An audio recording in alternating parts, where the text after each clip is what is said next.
Hi guys, कैसे हैं आप सब लोग। आप सभी का स्वागत है हमारे अपना अपना फैमिली फार्मर चैनल पे।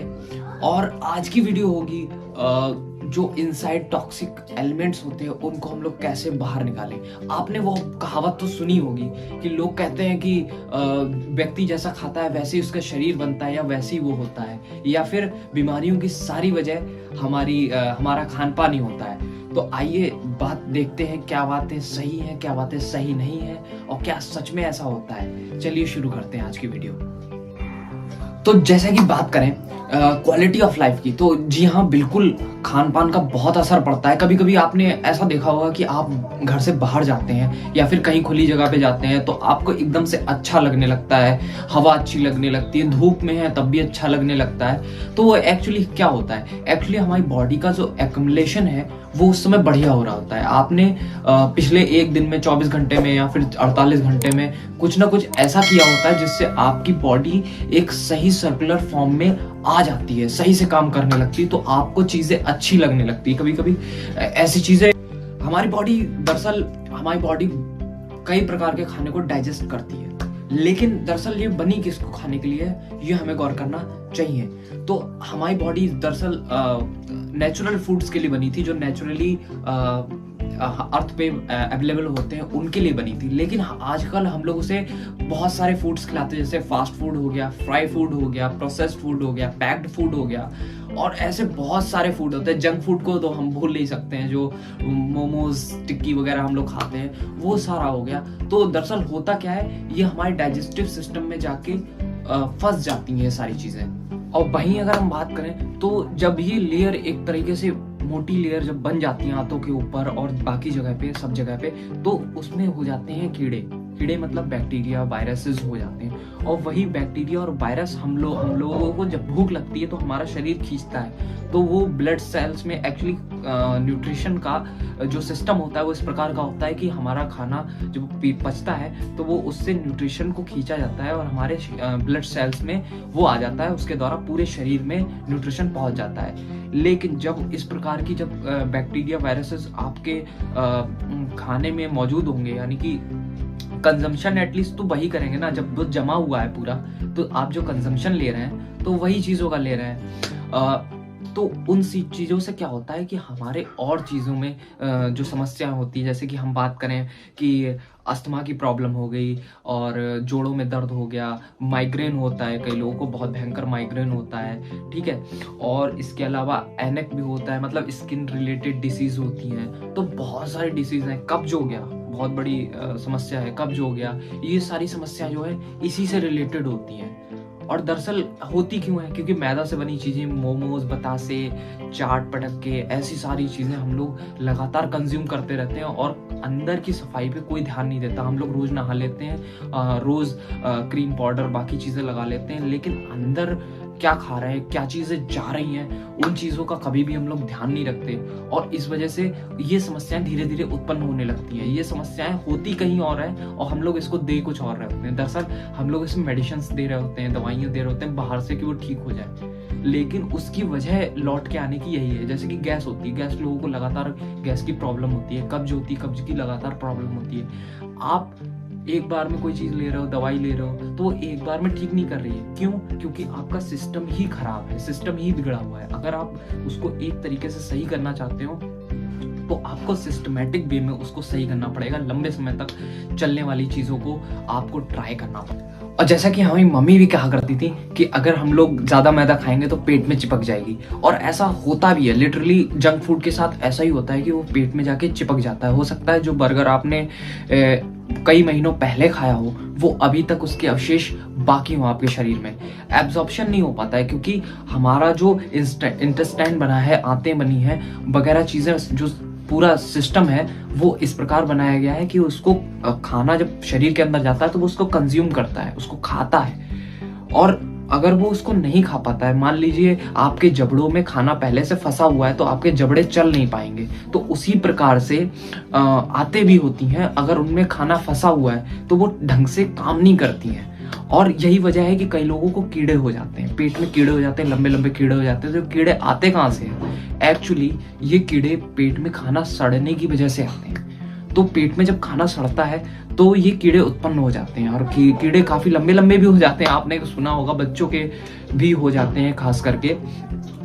तो ये केवल और केवल इसी वजह से होते हैं कि आपके पेट में खाना जमा होता रहता है धीरे धीरे धीरे धीरे धीरे धीरे, और इसी वजह से ये सारी समस्याएं, जितनी भी समस्याएं होती है, जैसे समस्याओं की अगर हम बात करें तो गैस की, या फिर अपच की, गले में जिनके जलन मचती है, जिनके मुंह से बदबू आती है लोगों के, और क्या कहते हैं इंटेस्टाइन में प्रॉब्लम होती है, अस्थमा हो जाता है, या फिर कहें कि स्किन में प्रॉब्लम्स हो जाती है। तो बहुत सारी प्रॉब्लम्स से आप केवल छोटी विधियों को यूज करके बच सकते हो। ये लंबा प्रोसेस होता है, इसलिए थोड़ा लंबा आपको चलाना पड़ेगा। तो आज चलिए उस पर बात करते हैं। तो बात करते हैं सबसे बढ़िया तरीका कौन सा होगा कि हम अपनी बॉडी को डिटॉक्स कर सकें या साफ कर सकें अंदर से। तो सबसे बढ़िया तरीका जो है मुझे पर्सनली लगता है कि हम लोग फास्टिंग कर सकते हैं। अगर आप रोज एक रूटीन बनाएं फास्ट करने का। देखिए, रोज भी आप फास्ट कर सकते हैं। फास्ट का मतलब ये नहीं है कि आप 24 घंटे 48 घंटे कुछ ना खाएं तब जाके फास्ट माना जाएगा। वो तो एक बात है ही कि आप सप्ताह में एक दिन प्रॉपर फास्ट करें जिसमें आप कुछ ना लें, केवल और केवल जूसेस या फाइबर कंटेंट बिना किसी अडल्ट्रेंट के साथ लें। मतलब अडल्ट्रेंट मतलब किसी भी एडिटिव चीज के साथ, जैसे कि जूस ले रहे हैं तो उसमें बिना चीनी डाले, बिना नमक और बाकी चीजें डाले तब लें, तब ज्यादा अच्छा है। और वहीं अगर हम बात करें तो आप खा सकते हैं 8 बजे से 8 बजे, जैसे कि आप शाम को खाना खाते हैं तो 8 बजे से लेकर के अगले दिन 12 बजे तक आप कुछ मत लीजिए।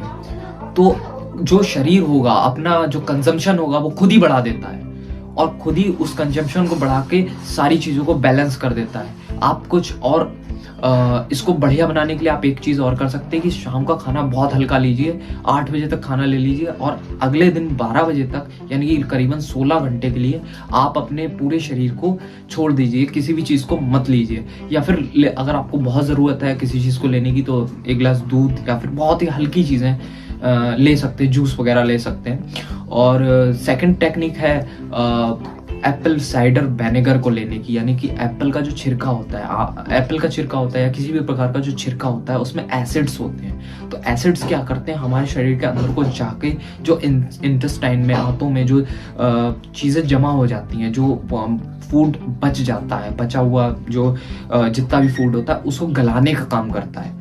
तो हम लोग एप्पल साइडर कैसे ले सकते हैं, यानी कि सिरके को कैसे ले सकते हैं, कैसा भी सिरका हो ले सकते हैं। तो इसको हम लोग आधा ढक्कन या उससे भी कम को ग्लास में ले लें, एक गिलास पूरा प्रॉपर पानी ले लें और उसके साथ हम ले सकते हैं। सबसे सरल तरीका मुझे, तो आप इसको खाली पेट ले सकते हैं। खाली पेट लेने के लिए जैसा कि मैंने प्रोसीजर आपको बता दिया, उसके अलावा भी आप इसको खाने से पहले, जब आप खाना खाने जाएं उससे पहले थोड़ा आधे घंटा पहले पानी में डाल के ले लीजिए, या फिर खाने के बाद, या फिर आप उसको सैलेड के साथ में भी ले सकते हैं। हमारे जो बुजुर्ग लोग थे वो सैलेड उसमें डाल के रख देते थे और फिर आराम से उसको सैलेड को बाद में एंजॉय करते थे। तो आप ऐसे भी ले सकते हैं। और इसके बाद अगर हम बात करें तो ऑयल पुलिंग एक टेक्निक होती है जिसको कि आयुर्वेदिक में बहुत ही अच्छा माना गया है। तो हम लोग क्या करते हैं, पानी और थोड़ा सा 1 चम्मच या 1.5 चम्मच, आप कोई सा भी ऑयल ले सकते हैं, कोकोनट ऑयल हुआ, कैस्टर ऑयल हुआ, या फिर कोई भी ऑयल ले सकते हैं। मतलब एडिबल ऑयल,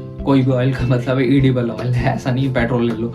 तो उसको ले करके आप क्या करें, मुंह पे डाल करके उसका पुलिंग करें, मतलब कि उसको बॉबलिंग करते रहें और उसको क्या कहते हैं, कम से कम 15 से 20 मिनट आप बॉबलिंग करें। अगर आप 15 से 20 मिनट नहीं कर पाते हैं तो 5 मिनट कर सकते हैं। उससे आपकी जॉ लाइन भी स्ट्रांग होगी, अच्छी लगेगी, अट्रैक्टिव लगेंगी। दूसरी बात है, वो एक तरह के चुम्बक का काम करती है, यानी कि जो भी बैक्टीरियाज होते हैं, आपने कभी कभी गौर किया होगा कि जब आप डॉक्टर के पास जाते हैं तो वो आपकी जीभ को देखता है, और कोरोना में भी देखा जा रहा था जीभ को, क्योंकि जीभ से आपके अंदर की पूरी स्थिति का पता लग जाता है। तो अगर आपकी जीभ की स्थिति सही नहीं है तो इसका मतलब पूरे शरीर की भी स्थिति सही नहीं है। तो जीभ को मेजर किया जाता है और जीभ से ही सारी चीजें मेजर होती हैं। तो आप बॉबलिंग करेंगे जब उसको पूरी तरीके से, जिसे कहते हैं गरारा करना, मतलब कि गरारा मतलब गले में होता है, मुंह पे ही उसको इस टाइप से करेंगे तो वहाँ पे जितनी भी बैक्टीरिया और वायरसेस आपके मुंह में उपस्थित होंगे, यहाँ तक कि अंदर तक की,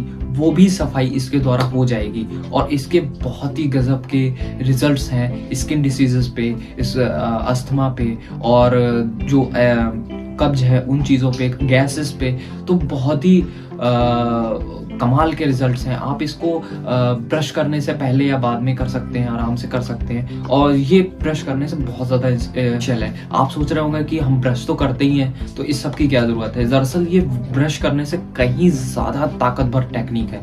इसके द्वारा आप बहुत सारी बीमारी, जैसे कि जोड़ों का दर्द हो गया, अस्थमा हो गया, माइग्रेन हो गया, अत्यधिक सोना हो गया, लोगों को वो कहते नहीं इंसोनिया, या तो बहुत ज़्यादा नींद आती है तो बहुत कम नींद आती है, उनसे छुटकारा मिलेगा। गैस से छुटकारा मिलेगा, अपच से छुटकारा मिलेगा, एसिडिक जो एसिड बन जाता है मिडगट में बनता है उनके, मतलब कि गले में बनता है, तो उससे छुटकारा मिलेगा। तो इन सभी चीज़ों से आपको एक बढ़िया सोल्यूशन मिल सकता है।